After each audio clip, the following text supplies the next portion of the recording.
요한복음 4장 25절부터 29절까지 있는 말씀을 제가 읽도록 하겠습니다.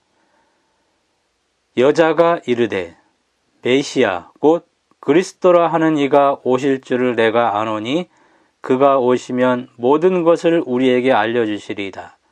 예수께서 이르시되 내게 말하는 내가 그라 하시니라. 이때 제자들이 돌아와서 예수께서 여자와 말씀하시는 것을 이상히 여겼으나 무엇을 구하시나이까? 어찌하여 그와 말씀하시나이까? 묻는 자가 없더라. 28절 여자가 물동이를 버려두고 동네로 들어가서 사람들에게 이르되 내가 행한 모든 일을 내게 말한 사람을 와서 보라. 이는 그리스도가 아니냐 하니 그들이 동네에서 나와 예수께로 오더라. 인류의 역사는 편견의 역사이다 라고 마크 트웨인이라는 사람이 말을 했습니다. 어떤 사람은 만약 인간이 편견에서 해방될 수 있다면 지구상에 존재하는 모든 문제의 90%는 자연스럽게 해결될 것이다. 이렇게 말했습니다. 편견이라는 것은 이미 내려진 판단, 치우친 생각, 공평하지 못하고 한쪽으로 기울어지는 견해를 의미합니다. 일반적으로 다수가 특정 대상에 대해 간주하는 나쁜 감정, 부정적인 평가, 적대적인 언행의 총체를 편견이라고 합니다. 약하게는 일정한 거리를 두려는 경향으로 나타납니다. 강하게는 상대를 헐뜯으려는 경향으로 나타납니다. 편견을 버리는 것 쉽지 않습니다. 그러나 우리는 그 편견을 없애고자 노력하면서 살아야 합니다. 요한복음 4장 1절에서 42절에 보면은 예수께서 유대인의 편견을 극복하십니다. 예수께서 사람에 대한 편견이라는 장벽을 넘으십니다. 사마리아 여인 또한 물동이에 대한 편견을 버리는 모습이 여기 나옵니다. 오늘 저는 여기에서 우리가 깨야만 하는 3가지 편견에 대해서 말씀드리기를 원합니다. 첫 번째는 사마리아인에 대한 편견을 없애야 합니다. 요즘 말로 이방인에 대한 편견, 어떤 사람에 대한 편견을 없애야 하는 것입니다. 예수께서 여행을 한 이유가 4장 1절에서 4절에 나옵니다. 사실은 그 이전부터인 3장 22절부터 연결되는 내용입니다. 예수께서 침례 문제로 긴장이 생긴 것을 아시고 유대 지방을 떠나서 북쪽 갈릴리로 올라가십니다. 예수께서는 사마리아를 통해서 가십니다. 4절에 보면은 사마리아를 통행하여야 하겠는지라. 현대인의 성경은 도중에 사마리아를 지나가셔야만 했다 이렇게 번역합니다. 신적 당위성과 논리적 필연성을 의미하는 헬라어 단어 데이를 사용했습니다. 다른 길도 있었습니다. 그러나 이 길을 택할 만한 어떤 논리적인 필요나 이유가 있었다는 것입니다. 지도상으로 보면은 유대는 남쪽이고 갈릴리는 북쪽입니다. 그 사이에 사마리아가 있습니다. 갈릴리로 가려면은 사마리아를 통해서 가는 길이 지름길이었어요. 3일 정도 걸립니다. 그런데 유대인들에게는 이것이 평상시의 일상적인 루트가 아니었습니다.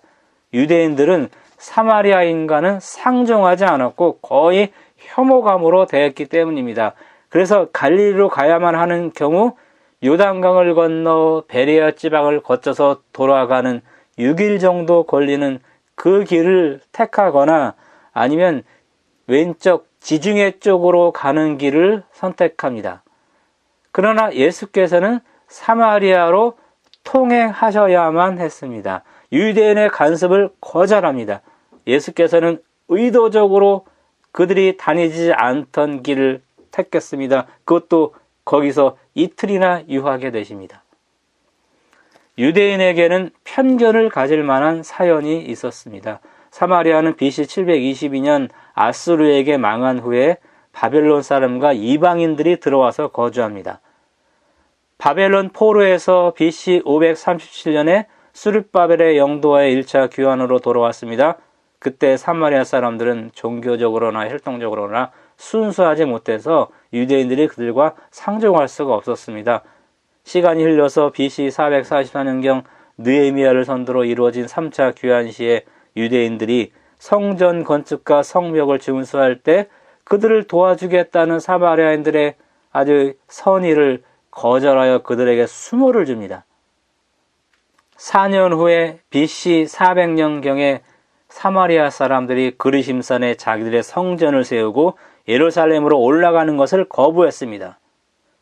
BC 128년경에는 유대인 제사장 겸 왕인 요한 히르카누스 1세가 그 성전을 파괴해버립니다. 그래서 양자의 감정이 악화되었고 사소한 충돌이 당시 1세기 초까지 계속되는 그런 중이었습니다. 이런 상황에서 예수님이 왜 사마리아를 통해서 가셨는가요? 그 이유가 성경에는 명시적으로 언급되어 있지 않습니다. 그러나 예수께서 거기서 하신 일을 보면 우리가 그것을 가름할 수 있습니다. 지름길이라서 그곳으로 간 것이 아니에요. 35절에 보면은 영혼을 추수하기 위함이었습니다. 먼저 사마리아 여인을 만나고 그래서 복음을 전하고 그녀를 통해서 사마리아 전역에 복음을 전하기 위함이었습니다. 나중에 사도행전 8장에서 사마리아 사람들이 빌립의 전도를 환영한 이유가 예수께서 지금 미리 요한복음 4장에서 복음의 씨앗을 뿌려놓았기 때문일 것이 분명합니다. 사마리아 여인, 죄인이었습니다. 5번 결혼했거나 5번 이혼당한 여인이었을 것입니다. 유대인은 3번 재혼을 허용합니다. 3번을 넘으면 죄인 취급합니다. 그들의 한계를 이미 넘은 여자였어요. 햇볕이 뜨거워서 사람들이 다니지 않는 정오에 항상 물을 길러오는 부정한 여자였다는 것이 지배적인 의견입니다. 그 여자를 만나기 위해 예수께서 60리에서 80리의 길을 걸어오셨습니다. 시간을 맞추기 위해서 서둘러 와서 먼저 그 여인을 우물가에서 기다리십니다. 이 여인과 예수님과의 대화를 보면은 예수님께서 이미 이 여인의 과거사와 그녀의 현재 생활에 대해서 훤히 알고 계셨습니다. 어떤 사람도 그런 여자에게는 말을 걸지 않습니다. 사마리아 사람들도 멸시하는 여자였습니다. 하물며 유대인이 이런 여자에게 말을 걸면 안 되는 것이었습니다. 제자들도 편견을 가지고 이것을 이상히 여깁니다. 그러나 말은 하지 않았습니다. 27절에 나옵니다. 우리는 그 사람의 과거를 알면 상종하지 않습니다. 이것이 편견입니다. 이것을 깨버려야만 하는 것입니다. 이 장벽을 넘어야만 하는 것입니다. 예수님이 나에게 편견을 가지고 계셨다면 그분은 나를 구원할 수 없으셨습니다. 나의 과거사를 문제 삼았다면 그분은 나를 구원하실 수 없었을 것입니다. 그렇다면 나도 타인에 대한 편견을 깨버려야만 합니다. 타인의 과거사를 문제 삼지 말아야만 하는 것입니다. 그 사마리아 여인도 자기에게 친절을 베풀어 달라는 유대인을 보고 호기심 반 놀라움 반으로 대화를 합니다. 그녀의 대답에는 아무런 존경의 빛도 없었습니다. 그 여자도 유대인에게 편견이 있었던 것입니다. 충청도 사람은 느리다라는 말은 편견입니다. 어떤 책에 보니까 서울, 경기, 강원도, 충청도, 전라도, 경상도, 제주도에 거주하는 500명을 대상으로 해서 책 읽는 속도, 자동차 과속 사례, 50m 걷는 속도, 114 안내원 신속도 등을 조사했습니다. 그 결과 충청도 사람이 가장 빨랐습니다. 또한 말을 잘하는 개그맨의 절반 이상이 충청도 사람이라고 합니다. 수원 사람은 깍쟁이다라는 말도 편견입니다. 전라도 사람은 음흉하고 뒤통수 잘 치고 끼리끼리 뭉친다. 이것도 편견입니다. 제가 경험한 바로는 다른 지역 사람들에게서 이런 모습이 훨씬 더 많이 보였습니다. 사람에 대한 편견, 그것을 버려야 우리는 전도할 수 있습니다. 죄인 취급받았던 사마리아 여인에게도 영적인 갈급함이 있었습니다. 사마리아 사람들도 자신들의 메시아를 기다리고 있었습니다. 예수께서 세상의 구주라는 이 명칭 4장 42절 이것이 사마리아에서 주어졌습니다. 예수는 유대인만의 구주가 아니고요. 나만의 구주가 아니고 세상의 구주이십니다. 그러므로 우리는 사람에 대한 그릇된 편견을 버려야만 합니다. 두 번째, 저는 예수님에 대한 편견을 버려야만 한다고 저는 여기서 교훈을 끄집어냅니다. 예수께서 그 여인의 영적 필요를 건드리시며 생수를 주겠다고 제안하십니다. 예수께서 주시겠다는 물은 샘물입니다. 이 샘물은 헬라어로 우물이에요. 땅속에 흐르는 샘을 말하는 것입니다. 예수께서 주시는 영원히 목마르지 않는 샘물, 이거를 그 여인에게 주시겠다고 말씀하십니다. 예수께서 어떻게 그녀에게 이 샘물을 주셨는가요? 예수님이 가서 남편을 불러오라면서 그녀의 도덕적인 문제를 건드립니다. 즉시 나는 남편이 없나이다 라며 그 문제를 회피합니다. 예수님이 그녀의 죄의 가면을 벗겨버립니다. 그러자 그녀는 자백합니다. 그리고 다시 한번 예배 문제를 제기하면서 그 문제를 회피하자 예수께서 그 토론에 응하시면서 그녀에게 자신이 메시아임을 아주 결정적으로 선언하셨습니다. 사람이 영원히 목마르지 않는 생수를 소유하려면 먼저 자기의 죄 문제가 해결되어야만 합니다. 예수 앞에 가면을 벗어던지고 죄 용서를 받아야만 합니다. 자기가 죄인임을 알아야만 예수께로 우리는 가게 됩니다. 예수께서 나의 죄를 문제 삼으실 것이라 라는 편견이 우리에게 있어요. 그래서 자기 죄를 숨겨요. 사람의 본성은 죄를 지으면 예수를 피합니다. 예수께로 가는 길을 가로막는 이 편견을 우리는 허물어야만 합니다. 은혜의 시기가 끝나면 당연히 나의 죄를 문제 삼으실 것입니다. 그러나 은혜의 시기에는 언제라도 가서 우리는 용서받을 수 있는 것입니다. 이것이 예수께서 주시는 목마르지 않는 샘물을 마시게 된다는 의미입니다. 요한복음에서 예수께서 어떤 사람을 찾아오신 사건이 3번 나옵니다. 첫째, 오늘 여기 우리가 보는 본문 사마리아 여인을 찾아오신 사건입니다. 이 사건에서 우리는 죄인에게는 영적 갈급함이 없다라는 이 생각, 이것이 편견이라는 것을 알게 됩니다. 또한 마음에 영적인 갈급함이 있을 때 예수께서 그 사람을 찾아오신다는 것을 여기서 알게 됩니다. 두 번째, 요한복음 6장 16절에서 21절에 나옵니다. 예수께서 풍랑 중에 있는 제자들을 지켜보시다가 찾아오십니다.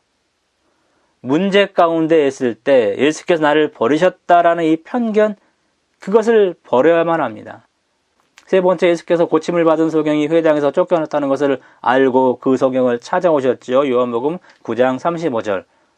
신앙 때문에 어려움 당할 때 예수께서 나를 외면했다라는 편견을 버려야만 합니다. 예수는 이런 분이십니다. 그분에 대한 그릇된 편견을 우리는 버려야만 하는 것입니다. 세 번째, 물동이에 대한 편견을 우리는 버려야만 하는 것입니다. 예수께서 그 여인에게 에고 에임이라는 헬러 문구를 사용하면서 내가 그리스도라라고 26절에 선언을 했습니다.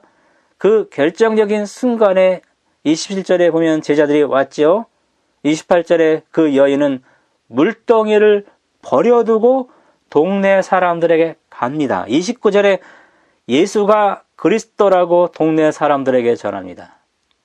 메시아를 만난 기쁨 때문에 사마리아 여인은 물동이를 버려둡니다. 그리고 자신이 피해서 다니는 사람들에게 가서 전도합니다. 이 메시아를 만난 기쁨 때문에 물동이에 대한 편견을 버리게 됩니다. 이스라엘은 건조한 지역입니다. 물이 귀한 나라였어요. 성경시대에는 음식보다 물이 더 중요했습니다. 한 집에 물 항아리 6개 정도는 있었다라는 것이 요한복음 2장 6절을 통해서 우리는 볼 수 있습니다. 물동이로 매일 물을 길어다가 채우는 일이 여인들의 가장 중요한 일이었습니다. 물동이가 가장 중요하다는 편견을 가지면은 우리는 기쁨과 감격을 잃어버립니다. 물을 운반하고 보관하는 물동이, 이것이 가장 중요하다는 편견, 이거 버려야만 합니다. 상수도가 없던 그 시대의 물동이는 식수수단이었고 생활수단이었습니다. 그러나 이것보다 더 중요한 것이 있었습니다. 많은 성화에 보면은 예수와 대화하는 사마리아 여인은 물동이를 가슴에 끌어안고 있습니다. 지금 내가 끌어안고 사는 물동이는 무엇인가요? 나의 삶의 무게를 느끼게 하는 물동이는 무엇인가요? 빌라도에게 물동이는 총독직이었습니다. 요한복음 19장 12절에 보면 빌라도가 예수를 놓으려고 힘을 씁니다. 그러나 총독직을 잃어버리지 않으려고 유대인들의 압력에 굴복을 당합니다. 빌라도의 아내가 그에게 아마도 서신을 통해서 경고의 기별을 전했습니다. 저 옳은 사람에게 아무 상관도 하지 마옵소서. 오늘 꿈에 내가 그 사람을 하여 많이 이렇게 애를 태웠나이다. 마태복음 27장 17절 이런 내용의 서신을 받습니다. 빌라도는 물동이 때문에 일생일대의 황금 같은 기회를 날려버립니다. 그가 끌어안은 물동이는 어떻게 되었는가요? 당시 물동이는 흙으로 구워 만든 것으로 깨지기 쉬운 항아리와 비슷했습니다. 빌라도의 물동이도 결국 깨져버립니다. 역사가 요세푸스에 의하면 몇 년 후에 로마 황제로부터 그는 파면당합니다. 그 다음 승진이나 다른 보직을 받지 못하고 칼리굴라 황제 때 자살했다고 합니다. 전설에 의하면 2년 후에 그는 총독직을 삭탈당합니다. 예루살렘으로 쫓겨납니다. 무명의 인사로 지내다가 정신병자가 되어서 강물에 뛰어들어 자살할 때 강물이 그를 밀어내고 그 시체는 떼약볕 아래서 썩다가 사막의 날짐승들에게 쪼아먹힘을 당했다고 합니다. 그가 사마리아 여인처럼 물동이를 버려두고 예수를 석방했다면 그의 물동이는 깨졌을지라도 그는 구원을 받았을 것입니다. 성경에서 신앙의 아름다운 본으로 남았을 것입니다. 모세는 그의 물동이를 버렸습니다. 모세의 물동이는 히브리서 11장 24절에서 26절에 보면 바로의 공주의 아들, 잠시 죄악의 낙을 누리는 것, 애굽의 모든 보화였습니다. 그러나 그는 하나님의 백성과 함께 고난을 받는 것, 그리스도를 위해서 숨어받는 것, 상 주심을 더 좋아하고 더 큰 재물로 여겼기 때문에 그 물동이를 버립니다. 내가 가진 물동이, 그것이 총독의 자리, 애굽 왕자, 이 세상의 모든 보화일지라도 예수와 비교하면 별거 아닙니다. 제2의 빌라도가 되지 마시고 물동이를 버려둔 제2의 모세, 제2의 사마리아 여인이 되시기 바랍니다. 그러기 위해서는 복에 대한 편견을 극복해야만 합니다. 물질의 복보다 영적인 복을 더 중요시해야만 한다는 것이 사마리아 여인의 모습을 통해서 보입니다. 4장 10절에 하나님의 선물, 다른 말로 여기 생수이죠. 그게 무엇일까요? 토라, 영생, 예수 자신, 성령, 이런 이론들이 있어요. 그 여인이 예수를 그리스도로 고백한 것을 보면은 그 생수는 예수 자신입니다.